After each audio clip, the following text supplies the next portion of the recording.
नमस्कार बंधुरा आज के आमी आमेर चाटनी बानाबो तार जोन्नो एखाने आमी आम निये निয়েছি আমগুলোকে আমি এইভাবে দুটো আম আমি এইভাবে লম্বা করে কেটে নিয়েছি। আর দেখুন আমের এই এটা একটু শক্ত হয়ে গেছে। এইরকম আমের চাটনি খেতে কিন্তু দারুণ লাগে। আপনারা হয়তো আমার থেকে ভালো আমের চাটনি বানাতে পারেন, কিন্তু আমি কিভাবে এই আমের চাটনিটা বানাই তার জন্য আপনারা পুরো ভিডিওটা দেখবেন। আশা করি আপনাদের ভালো লাগবে। যদি ভিডিওটা দেখে আপনাদের ভালো লাগে তাহলে অবশ্যই একটা লাইক করবেন, শেয়ার করবেন, চ্যানেলটা সাবস্ক্রাইবার করে নেবেন আর পাশের বেল আইকনটা অবশ্যই বাজিয়ে দেবেন আমি যখন কোনো নিত্য নতুন রেসিপি আপলোড করব সবার আগে পাওয়ার জন্য। আপনারা এই আমের চাটনিটা বানিয়ে বাড়িতে আসা আত্মীয় স্বজনকেও বানিয়ে খাওয়াতে পারেন।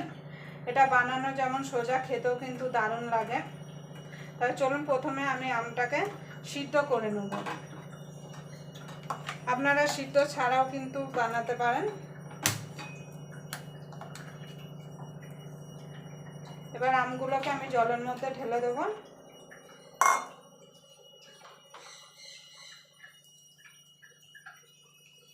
দেখুন বন্ধু, আমটা সিদ্ধ হতে হতে আমি একটা ভাজা মশলা রেডি করে নেব। দেখুন বন্ধুরা, ভাজা মশলার জন্য আমি এদিকে গ্যাসে কড়াই বসিয়ে দিয়েছি। দিয়ে দেবো দুটো শুকনো লঙ্কা আর দিয়ে দেবো একটু পাঁচফোড়ন।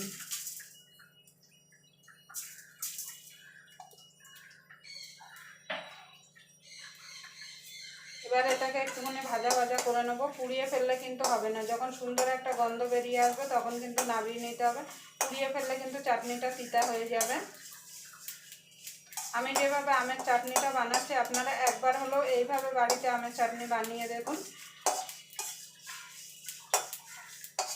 এই চাটনি খাওয়ার পরে কিন্তু অন্য কোনো চাটনি খেতে ইচ্ছা করবে না। আর বাড়িতে কোনো আত্মীয় স্বজন এলে একবার খাইয়ে দেখবেন এই চাটনিটা। দেখুন বন্ধুরা, ভাজা ভাজা হয়ে গেছে। এবার আমি নামিয়ে নেব। এটা ঠান্ডা হলে আমি মিক্সিতে দিয়ে গুঁড়িয়ে নেব। আপনারা চাইলে শিলনোড়ায় এটাকে বেটে নিতে পারেন। দেখুন বন্ধু, আমটা সিদ্ধ হয়ে গেছে। দেখুন, এবার আমি সাইডে রেখে দেবো। এবার চাটনিটা করার জন্য একটা কড়াই বসিয়ে দেবো গ্যাসে। গ্যাসটা ধরিয়ে দেবো। দেখুন বন্ধু, দিয়ে দেবো সর্ষের তেল। বেশি সর্ষের তেল দেওয়ার দরকার নেই, 1 চামচ দিলেই হবে।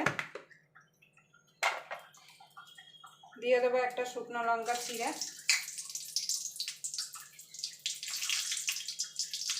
দিয়ে দেবো পাঁচফোড়ন।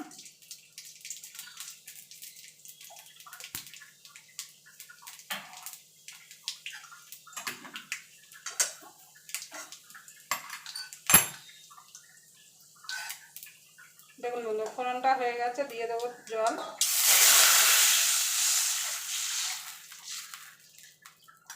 আপনারা যদি বেশি পাতলা খেতে চান তাহলে জলটা একটু বেশি দেবেন।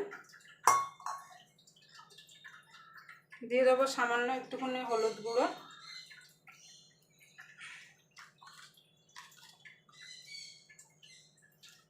সামান্য একটুখানি নুন। এবার এটাকে ফুটতে দেবো। দেখুন বন্ধুরা, জলটা ফুটে গেছে। এবার দিয়ে দেবো চিনি।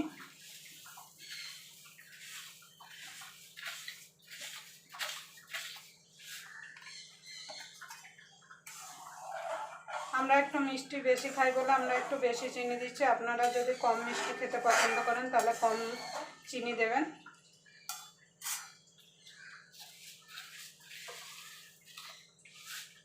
এবার এটাকে ফুটতে দেবো। দেখুন বন্ধুরা, চিনিটা গলে গেছে। এবার আমটা দিয়ে দেবো।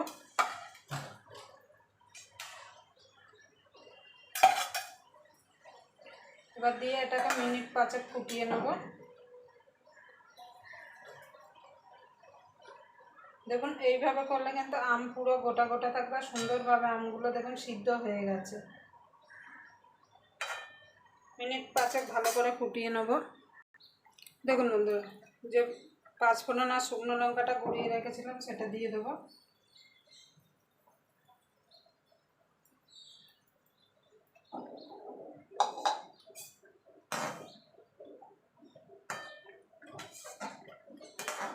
আপনারা অতিথি আপ্যায়নের জন্য এইভাবে কিন্তু চাটনি বানিয়ে নিতে পারেন।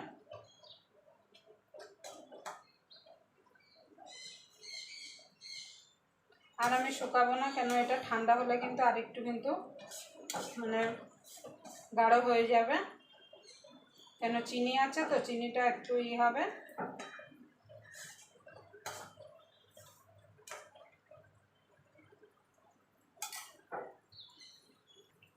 দেখুন বন্ধু, চাটনিটা হয়ে গেছে, এবার আমি নামিয়ে দেবো।